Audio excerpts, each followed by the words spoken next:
आप कोशिश कीजिए बोल बोल कर पढ़ें। जहाँ कहीं भी है वो अलग है कि घर पे बोल कर पढ़ना थोड़ा मुश्किल हो जाता है, और गांव का घर ऐसा नहीं होता है कि आपका सेपरेट कोई रूम रहेगा।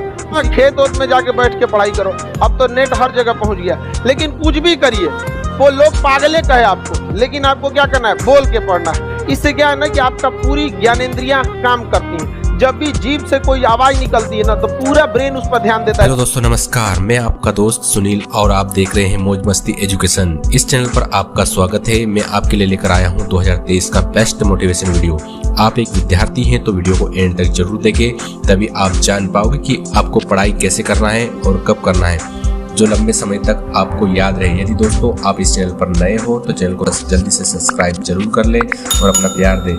तो वीडियो को शुरू करते हैं। प्यारे दोस्तों, किसी भी लक्ष्य को हासिल करने के लिए हमें कड़ी मेहनत करना पड़ती है, तभी हमें सफलता मिलती है। मंजिल मिले ना मिले ये तो मुकद्दर की बात है, हम कोशिश भी न करें ये तो गलत बात है, लेकिन हमारी कोशिश भी एक लक्ष्य बनाकर होनी चाहिए। आगे सुनिए खान सर की यह बात, विद्यार्थियों को कब और कैसे पढ़ना चाहिए। बहुत से लड़कों को देखते हैं कि सुबह 4 बजे उठते हैं। हमने अपनी लाइफ में कभी 4 बजे नहीं उठेंगे तो पूरा दिन डिस्टर्ब रहेगा। आप जिस समय कंफर्टेबल है उस समय उठिए, लेकिन हाँ, एक बात जरूर याद रखिएगा, जितना जल्दी उठेंगे उतना ज्यादा आपके पास वर्क टाइम ज्यादा रहेगा। अब देर से सो के उठेंगे तो आप एक अच्छा सा वर्किंग टाइम को गंवा चुके रहेंगे। तो एटलीस्ट कोशिश कीजिए कि भाई बहुत से बहुत तो 6-7 के बीच में उठ ही जाइए। और पहले उठते हैं तो ये अच्छी बात है, लेकिन ऐसा नहीं है कि जो पहले नहीं उठते हैं उनके लिए बहुत गलत बात। आप जितना पढ़ सकते हैं अपनी कैपेसिटी के हिसाब से ही पढ़िए। आपकी बॉडी 8 घंटा नहीं सस्टेन कर पा रही है, आप 4 घंटा ही पढ़िए, बट धीरे धीरे उसको इंक्रीज कीजिए। हर चीज के लिए होता है, आप अपनी बॉडी के हिसाब से किसी काम को करिए। आप किसी भी काम को अगर लगातार 21 दिन करते हैं तो धीरे धीरे वो आपकी आदत बन जाती है, और अगर किसी काम को लगातार 90 दिन कर देते हैं तो फिर वो आपकी दिनचर्या बन जाती है। अब आप डिसाइड कीजिए कि आप अच्छे काम को करना चाहते हैं या गलत काम को। जहां आपको कंफर्ट मिलता है वो रास्ता कभी भी कोई मंजिल को नहीं ले जाती, क्योंकि मंजिल वाला रास्ता काफी चुनौतीपूर्ण भरा होता है, उसमें कंफर्ट कभी नहीं मिलता। संघर्ष से व्यक्ति को कभी नहीं भागना चाहिए, क्योंकि जीवन में जो कभी संघर्ष से परिचित नहीं हुआ, इतिहास गवाह है, वो कभी चर्चित नहीं हुआ। और जिंदगी हो या व्हाट्सएप, लोग हमेशा स्टेटस ही देखते हैं। जीवन में संघर्ष का आना बहुत जरूरी है, क्योंकि फूलों की हिफाजत कांटे ही करते हैं, माली तो बहुत बाद में आता है। और रिकॉर्ड वो तोड़ते हैं जिनके रगों में खून नहीं बल्कि लक्ष्य पाने के लिए जुनून दौड़ता हो। याद रखिएगा, जिस समय आपका किस्मत साथ न दे, समझ जाइएगा कि आपकी मेहनत आपका साथ देगी। किस्मत एक लिफ्ट की तरह होती है, कभी भी धोखा दे सकती है, लेकिन जो मेहनत होती है वो सीढ़ियों की तरह होती है। चढ़ने में तो थकान देगी, लेकिन कभी आपका साथ नहीं छोड़ेगी, आपको अपने मंजिल तक पहुंचाएगी। और बुलंदी पर चढ़ने के बाद आपको घमंड नहीं बल्कि एक सुकून मिलेगा कि मेहनत जरूर किए, लेकिन अपनी मंजिल तक जरूर पहुंचे। स्टूडेंट लाइफ की सबसे बड़ी खराबी किसी चीज को कल पे टाल देना। आज टीचर्स ने पढ़ाया, कल रिवाइज करेंगे, आज लिखे, कल इसको सॉल्व करेंगे। कल पे कोई नहीं टालना चाहिए। जिसने ये कल किया या हमको ये करना चाहिए, उनको तो असफलता फिक्स है। उसने असफलता की दहलीज पे पैर रख दिया।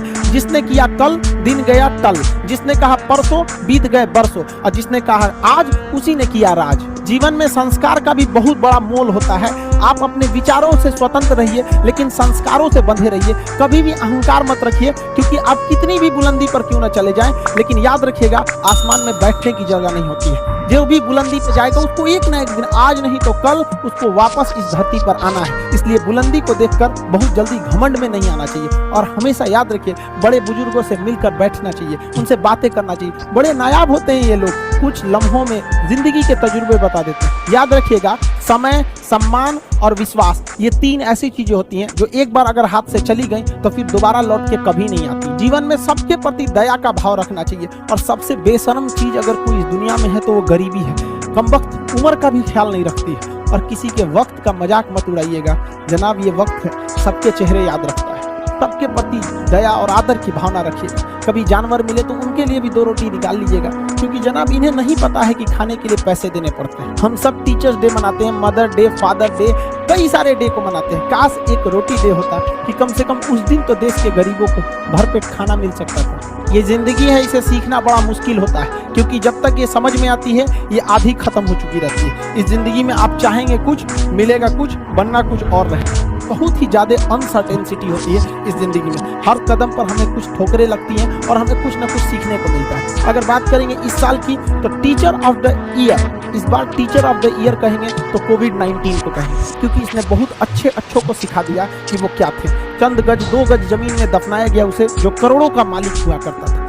सबको समझ में आ गया कि पैसा धरा का धरा रह जाता है, इंसान कठपुतली है। इसलिए मिल बांट कर रहिए, जितनी जिंदगी है एक दूसरे से संपर्क में रहिए, एक दूसरे के दुख में सुख में भाग लीजिए। किसी के सुख में जाइए या ना जाइए, लेकिन दुख में जरूर साथ दीजिए, क्योंकि अपने वो नहीं होते हैं जो तस्वीर में साथ हों, अपने वो होते हैं जो तकलीफ में साथ देते हैं। इस बार इस कोरोना ने बहुत सारे लोगों को अपनों को खोया है। बहुत सारे लोगों का कहना है कि कोरोना ने उनका बिजनेस बर्बाद कर दिया, उनका आय का साधन बर्बाद कर दिया, परिवार उजाड़ दिया। हम इस बात को मानते हैं, लेकिन याद रखिएगा, जिसके पास अपने के लिए कुछ नहीं होता है उसे हराना असंभव होता है। अब याद रखिए, अब आपको जिन्होंने बहुत ज्यादा संघर्ष देखा उन्हें हराना मुश्किल होता है, क्योंकि झूला अगर बहुत पीछे जाता है तो याद रखिएगा बहुत आगे का भी सफर करता है। इसलिए जिंदगी से संघर्ष से सीखना रहना चाहिए, भागना नहीं चाहिए। आप सब देश के किसी भी कोने में रहें, हमेशा एक दूसरे का साथ दें, अपने गुरु का हाथ पकड़ के चले, जीवन में किसी के पैर पकड़ने की जरूरत नहीं पड़ेगी। देश के सारे स्टूडेंट्स को मेरे दिल से ढेर सारी शुभकामनाएं, उन्हें जल्दी से जल्दी भगवान सफल करें और अपने माँ बाप का सपना लेकर वो जिस सपने को लेकर वो आगे बढ़े, जल्दी से जल्दी वो सपना पूरा करें।